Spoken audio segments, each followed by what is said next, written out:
Nosode groups ऐसा group होता है जिसमें मेडिसिन का प्रिपरेशन डिजीज के एक्सट्रैक्ट से किया जाता है, यानी डिजीज पोर्शन को कुछ निकाला जाता है और उसी से बनाई जाती है मेडिसिन। ऐसी सभी मेडिसिन को नोसोड्स बोलते हैं। ट्यूबरकुलाइनम भी एक नोसोड्स है। बेहतरीन मेडिसिन है। कैसे एक्ट करती है, सिम्टम्स क्या क्या हैं, और लास्ट में समझ लेंगे कि इस मेडिसिन को कैसे यूज किया जाए। तो देखिए, जो ट्यूबरकुलाइनम है बेसिकली टीबी का जो पेशेंट होगा उसी से एक्सट्रैक्ट निकाला गया और उसी से दवा बनाई गई है। तो देखिए, जो ट्यूबरकुलाइनम है, ट्यूबरकुलाइनम ये बेसिकली टीबी के एक्सट्रैक्ट से बनाई गई है। और टीबी के एक्सट्रैक्ट से बनाई गई है तो सबको पता है कि जो टीबी है वो ट्यूबरकुलाइनम एक बैक्टीरिया से होती है।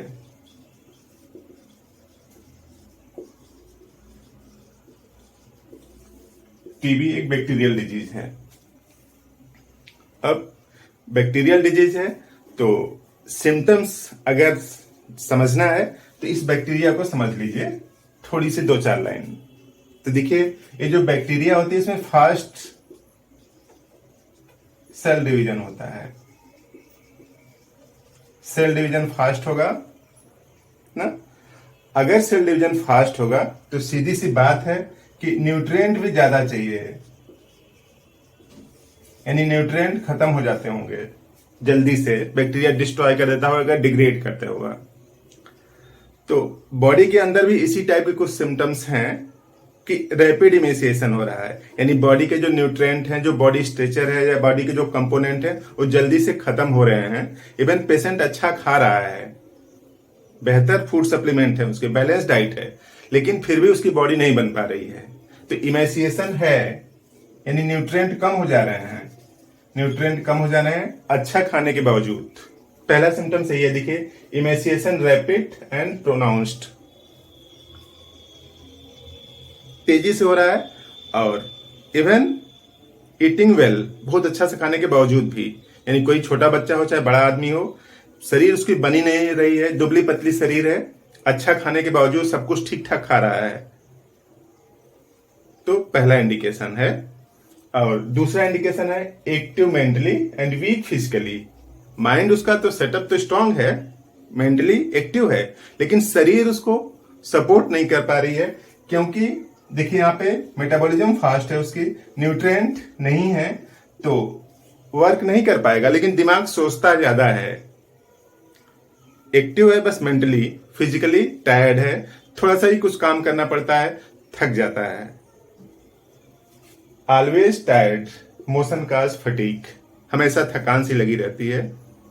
जरा सा भी कुछ काम करना होता है तो थक जाता है, रेस्ट करना चाहिए उसको, लेकिन दिमाग में चलता रहता है। और वांट कांस्टेंट चेंज, उसको लगातार हमेशा कुछ नया चाहिए, परिवर्तन चाहता है।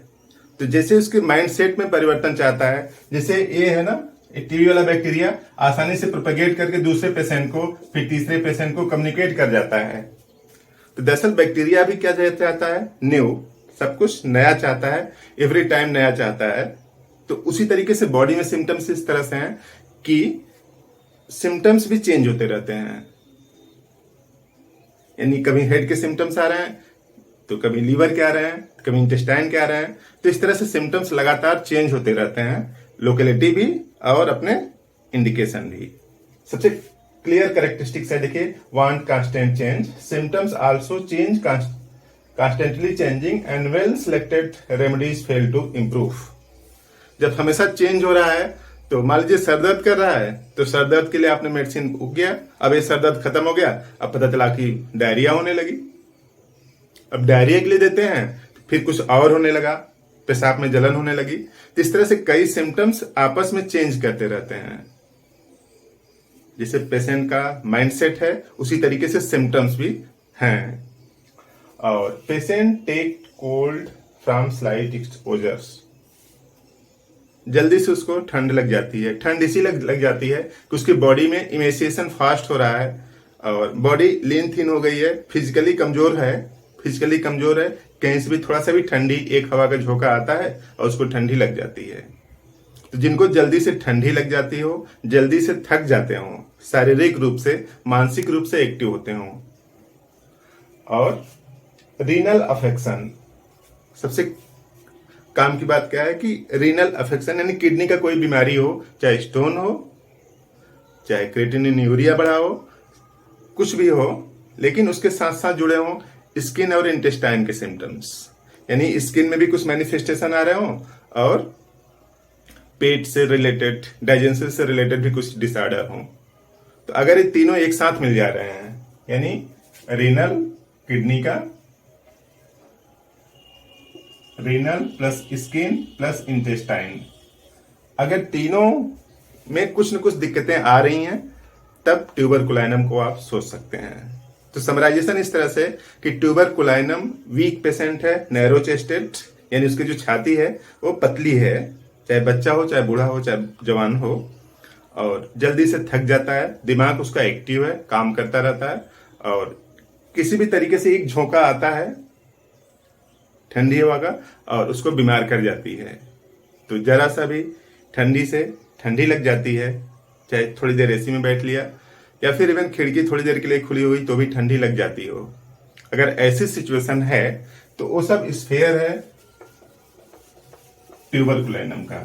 क्योंकि ट्यूबरकुलाइनम नोसोड्स ग्रुप की मेडिसिन है, तो इसको फ्रिक्वेंटली रिपीट नहीं करना चाहिए। और खास बात, पूरे होम्योपैथी में सिर्फ 2 मेडिसिन हैं जिसके बारे में लिखा है कि अगर वेल सिलेक्टेड रेमेडी फेल हो तब आप इसको यूज कर सकते हैं। एक मेडिसिन है सोराइनम, दूसरी है ट्यूबरकुलाइनम। सोराइनम भी नोसोड ग्रुप की मेडिसिन है और एक ट्यूबरकुलाइनम भी नोसोड ग्रुप की मेडिसिन है। यानी आपने वेल सिलेक्टेड रेमेडी सिलेक्ट किया, पेशेंट को दिया या आपने खुद खाया और उसके बावजूद आपको आराम नहीं हो रहा है, तो आप एक डोज लें ट्यूबरकुलाइनम का। अगर सिम्टम्स ट्यूबरकुलाइनम के मिलते हैं तो ट्यूबरकुलाइनम के लें, अदरवाइज सोराइनम के लें। तो अभी हम लोग ट्यूबरकुलाइनम की बात कर रहे हैं, तो ट्यूबरकुलाइनम का यही सब इंडिकेशन है और उसके लिए आप किसी भी होम्योपैथिक मेडिकल स्टोर पर आसानी से मिल जाएगा। ट्यूबरकुलाइनम 200 4 बूंद, केवल रविवार को लीजिए, केवल रविवार सुबह, यानी हफ्ते में केवल एक बार लेना है, हफ्ते में